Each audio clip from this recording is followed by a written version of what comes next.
খড়খড়ি খড়খড়ি।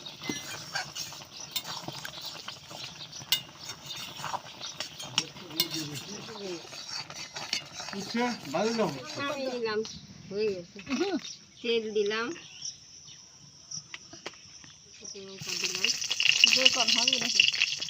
কালো জিরে দিলাম, ছোটো করে রসুন দিলাম, আর দিয়ে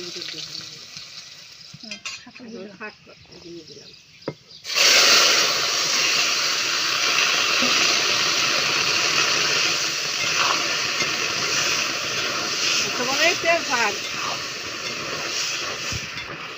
শাকটা এখন হয়ে গেছে, এখন নামিয়ে নিলাম। প্রথমটা কথা কইছা তো।